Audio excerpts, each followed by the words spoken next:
Elisabeth avait 16 ans lorsqu'elle a vu sa voisine se vider de son sang pendant l'accouchement dans le nord du Soudan du Sud. C'est à ce moment-là qu'elle a décidé de devenir sage-femme pour essayer d'épargner à d'autres le même sort.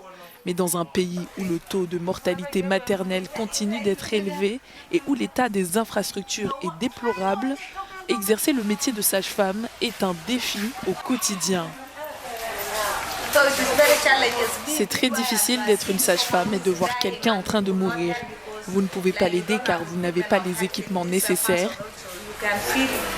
Vous vous sentez mal parce que vous voulez aider cette personne, mais vous ne pouvez même pas le faire parce que vous avez été déplacé et vous n'avez pas d'équipement pour aider ces personnes. C'est un véritable défi que j'ai vu pendant cette crise.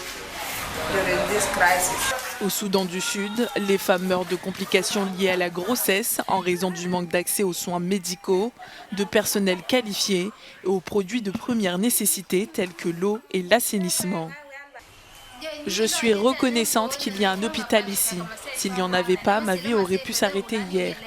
Lorsqu'ils m'ont emmenée à l'hôpital et qu'ils ont retiré le bébé, je me suis sentie mieux. Une grande partie du pays n'ayant pas de réseau routier, les femmes enceintes sont souvent obligées de marcher pendant des heures ou des jours jusqu'à la clinique la plus proche. L'un des plus grands défis est que les femmes rencontrent des problèmes d'accès aux soins de maternité. Il peut s'agir de problèmes d'accès à l'argent.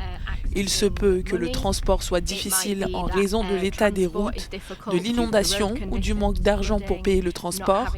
Et lorsqu'elles arrivent dans les centres de santé, des fois, ils ne sont pas fonctionnels. Les Nations Unies estiment qu'environ 1200 femmes meurent pour 100 000 naissances vivantes au Soudan du Sud, selon les statistiques de 2020.